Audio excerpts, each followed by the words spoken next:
Yo, yes sir, man. We back, we live, we all of that. It's your boy Chandler Blakely, aka Goose Man, here today, bringing you the lineup review portion of the video, man. That's what we doing now in the morning times. So if you saw yesterday's video, yesterday, the state of the slate, man. You should know we had a pretty good night over here, man. State of the slate, man. I said I'm gonna start doing two different videos on the weekends, man. Start giving you the state of the slate address a little closer to lock, which is gonna contain pretty much my starting five in there. And then the morning videos, I'm gonna give y'all these lineup reviews. Now, last night was a monster night. We did have a takedown. We gonna get to it. We gonna show y'all, man. But you gotta make sure you subscribe. You gotta make sure your notification bell on. That's the only way you gonna know when that state of the slate videos drop, cause it's gonna drop close to lock. So you're not gonna you're not gonna know. You could probably be watching your other shows. So if you're not subscribed and you don't got your notification bell on, man, you're not gonna catch that when it's drop, man. It's gonna be key you get that. That's how we doing it on the weekends from now, man. Weekends are freeing up. I'm showing y'all what it's gonna look like when we full time on this thing. So the weekends, man, you getting the full deal, the full run from me. So let's get into this breakdown though. Alright, like I said, we did have a takedown. Obviously, you know what site that was on, because we not looking at it first. We're looking at the FanDuel. My best lineup on FanDuel was in the 222, whatever, I think it's 2,500 the first. I put up 310 right here. At the State of Slate video, you know we was heavy on Brandon Williams and Trey Jones. I said I'll probably be playing both of them together in lineup, and that's what we did here. Brandon Williams was solid in this matchup against the Washington Wizards. 33% on, 27 fantasy points. That's solid at 4,900 price tag. Trey Jones with the monster performance yesterday, man. The chalk got there. You had to have him. I told y'all on the video yesterday evening, man. You could just lock him in. He was a 100% guy. He was 100% a lock him in, get different somewhere else, and he paid off right here. Only on that 65% over here, 47 though, 10xing up over here on FanDuel. Coming in at shooting guard, man. I had Tyrese Halliburton right here. 38% on. He gave us 41. I was really expecting a bigger game for him, man. He made the starting five yesterday. In this matchup against the Spurs, I thought he would be in line for at least a 50 burger here. But 41 didn't kill us at his 8,300 price tag on FanDuel.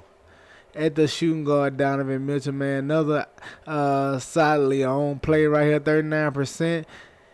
He had a solid game. He didn't have a monster game as Jordan Clarkson and Bogdanovich just had it going, man. They were shooting the lights out. They gave you big offensive performances, so you didn't need much for Donovan Mitchell. He still gave you a solid return right here at his price tag over here on FanDuel. So he didn't kill you, but he definitely didn't push you to the top of the leaderboards.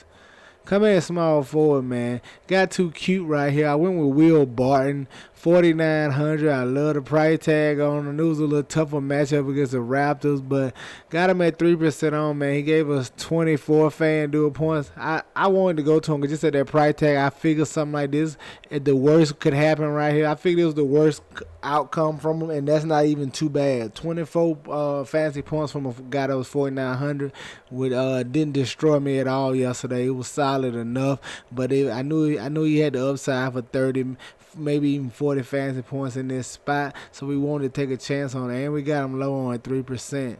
Small forward, went Dean Wade, just trying to get different. This is a bigger tournament over here, man. Just trying to get different, trying to catch lightning in the bottle here with Dean Wade, hoping he gave us a nice performance. I wanted to go down to Dean Wade just so I can squeeze in my next pay-up options. Kyle Kuzma at the power forward, Bam Adebayo at the other power forward, and Nikola Vucevic rounding out the lineup. I thought Kuzma was a nice play. 8,900 I thought was a little pricey, but in a matchup with no Porzingis, I thought he could be called on to do everything, and if Washington stayed in this game or even won it, I felt like it would be on the back of Kyle Kuzma.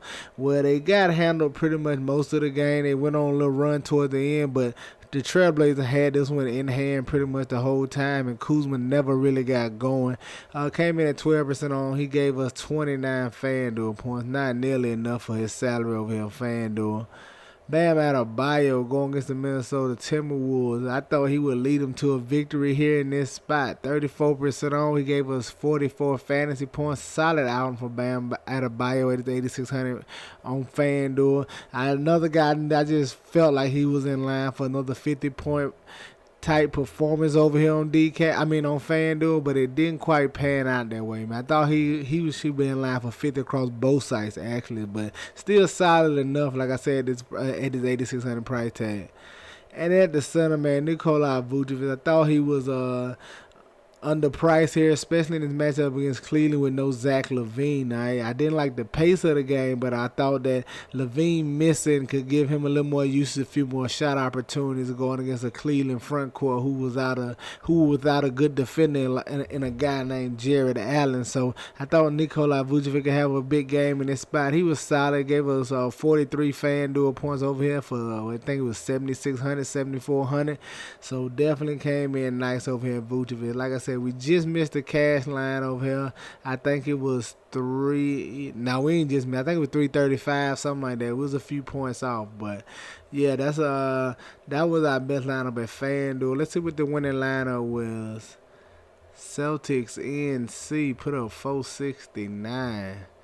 He had De'Aaron Fox, Trey Jones, Josh Hart with the monster game, man. Josh Hart was the play. 5,900 over here on FanDuel. He was the play on both sides, but 5,900, he was an absolute steal right there, man. Great play there. I hate I couldn't pull the trigger. I looked at him, but I'm like, I thought they might play with his minutes in this matchup. I just missed the boat on that one. I should have rolled them dice on Josh Hart. That's a great play there. Josh Richardson, Scotty Barnes, another nice. He put Barnes and Siakam together in the lineup. Nice. It's a nice build, and he got to that late swap and Whiteside there. Nice build up from Celtics NC, man. Congrats on the win. Now let's get to FanDuel and take a look at the DraftKings and look at the winning lineup for us tonight, man. We in first right now. It probably at worst we could fall this second place, but hopefully no stat correction kill us overnight. But either way, should be a nice finish for us. We'll see the final result in the morning once everything is finally pushed through. But right now we in first, man. Winning $2,500 right here. This is the $40 single entry we brought home here, man. And if you caught the state of the slate yesterday, man, you gotta be subscribed. You better turn your notification bell on. These things is dropping on the weekends, man. We're gonna have another one tomorrow. I'm telling you. Gotta be sure to subscribe. Gotta be sure to have your notification bell on. But in the state of slate video yesterday, I told y'all we was not paying up to the Giannis and the Jokic. I told you it was the stars and scrubs slate. I told you it was very true. That's what it was going to be. A lot of people was going to go that route, and we was putting ourselves behind the 8 ball by going that route. And we did it. That's the stance we was taking. Sometimes you just got to take a stance. That's the stance we was taking on yesterday, and we rode it out, man. It worked out for us. Like I said in the video, it's been plenty of times I done took a stance, and it didn't work out. It didn't work out for us. We easily could have got crushed today. Giannis, Jokic could have easily got there. We easily could have got crushed today, man. So don't dwell on because you was right on one slate. You know what I'm saying? That's what I don't fall for that trap, because just because you were right on one slate, man, doesn't mean you're going to be right on all of them. Like I said, I done got punished this year. I've been doing that all year, fading any guy over 12K. I don't really like paying. Like I told you, whenever they get over 12K, man, you're looking at a guy having to get 70 just for you to be satisfied, just for you to feel like, okay. And you ain't ecstatic if he gets you 70, man. You want that 80, 90-point performance. So I don't like putting all that pressure on my lineup to begin with. So I've been fading guys over 12K all year. Like I said, it didn't punish us plenty of nights, but it worked out in our favor tonight. All right? At the top, man, I told y'all in the video, Trey Jones was 100% guy, man. Just lock him and load him. We'll get different somewhere else. And how we plan to get different was trying to go more balanced. I thought it was a lot of guys in that mid-range. In the State of Slate video, I had Trey Jones, Donovan Mitchell, Devin Vassell, Evan Mobley, and Bam Adebayo.